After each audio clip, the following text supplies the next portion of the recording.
This is the most life-changing book I've read. This book has helped me land clients and negotiate brand deals. I use what I've learned this book probably every week. You walked into the house of your dreams. The balcony, the view, everything about it is perfect. It's exactly what you envisioned. There's only one small problem. It's $90,000 more than what you can afford. The owner agreed to meet with you and is about to walk in any moment. You have no idea how to negotiate those $90,000 to secure the house of your dreams. Written by the FBI's International Hostage Negotiator, the book Never Split the Difference shares real, actionable tips that you can actually put into practice. These are the books I like.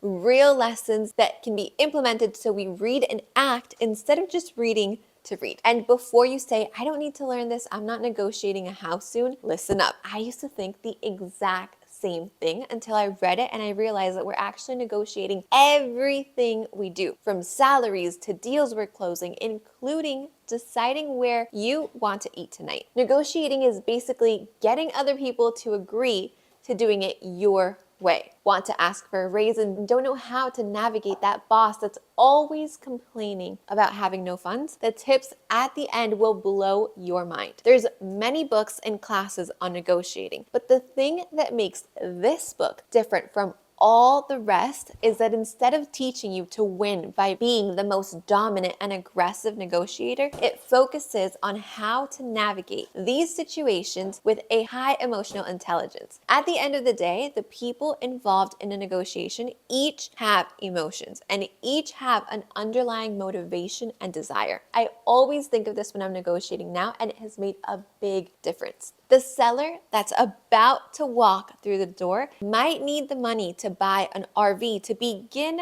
her retirement road trip, but you have no idea about that. All you know is that there is a person who's selling the house of your dreams and you're willing to do anything to make it happen. Right now, you just see her as a person that's stopping you from having the house of your dreams, therefore making her the bad guy. But having this mindset won't help you win. That's why Chris Voss shares the concept of using tactical empathy during any negotiation. Before we jump into how that's done during the negotiation, let's cover the things you need to do before stepping into a negotiation. A smart negotiator always has a plan. Think about all the counter arguments the opposing person could have and plan out what your response would be. When your kids say that they want to stay up for 30 more minutes, what are you going to say? When your boss says that he has no budget for a raise, what are you going to say? The second thing to do before entering any negotiation is determining what your absolute bottom line is. Are you willing and able to pay $10,000 more for the house of your dreams? How about $20,000 more? If you can't, that's all right,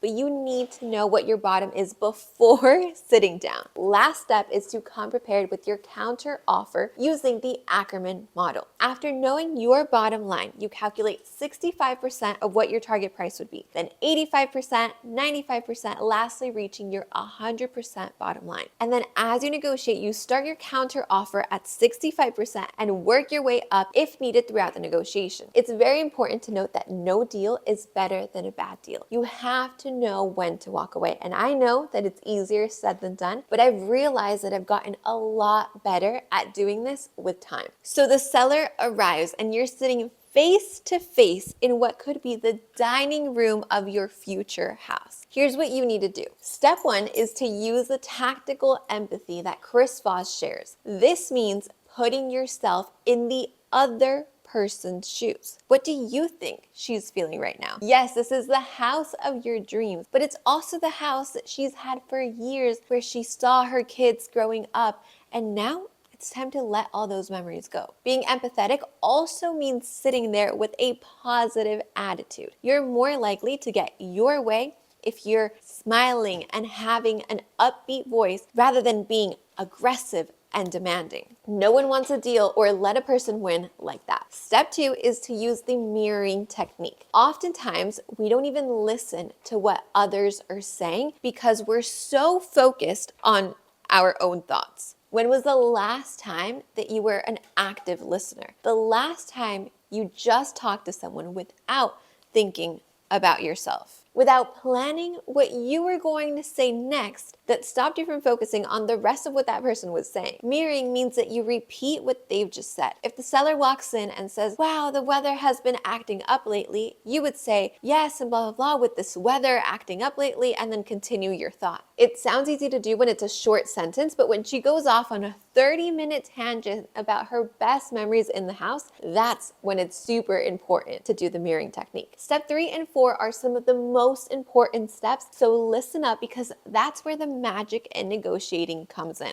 Your main goal is to get them to feel validated, like you understand exactly what they're saying, and to ultimately get them to say, that's right. In order for you to do this, you'll want to use a phrase like, it seems like, it sounds like, or even it looks like. What you're doing here is asking an open-ended question, and hopefully they'll feel validated and respond with, that's right. And if it's completely wrong, which there's a chance it could be, they won't put a guard up because you didn't barge in and ask directly. Pair this with step 4, and instead of saying yes or no directly, ask, how am I supposed to do that? So for example, if your boss wants you to work overtime, you could say, how am I supposed to do that when I already worked until 6 p.m. and I have to pick up my kids at 7 p.m.? This turns the negotiation into a problem-solving conversation where both parties are coming up with a solution instead of just fighting for their own individual side. If the seller says $90,000 extra is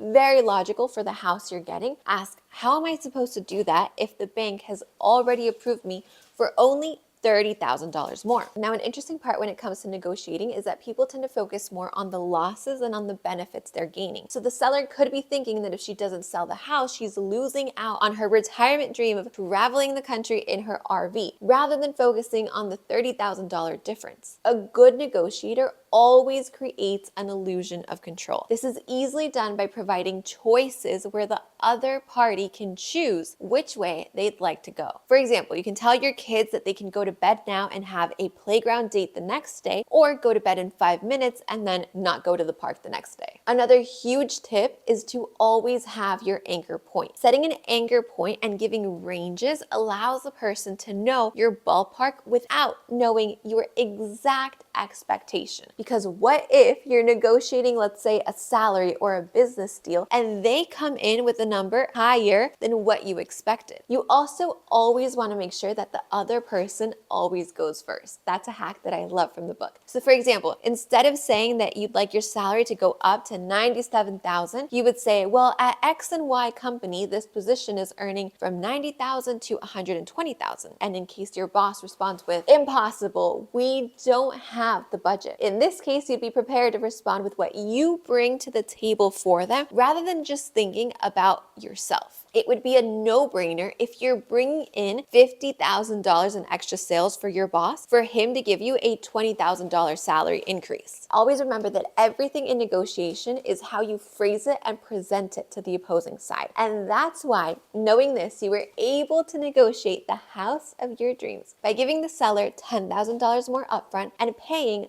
$5,000 monthly until completing the amount she needed to fund her RV retirement road trip. Both people ended up happy. I have an entire playlist where I'm always sharing what I'm learning from the best books I'm reading. So if you like this video, make sure to stay tuned for the next one. Don't forget to send this to your friend who needs to get better at their negotiating skills. And as always, I'll see you right here on this same channel next time. And don't forget that the book link is also down in the description. Bye bye.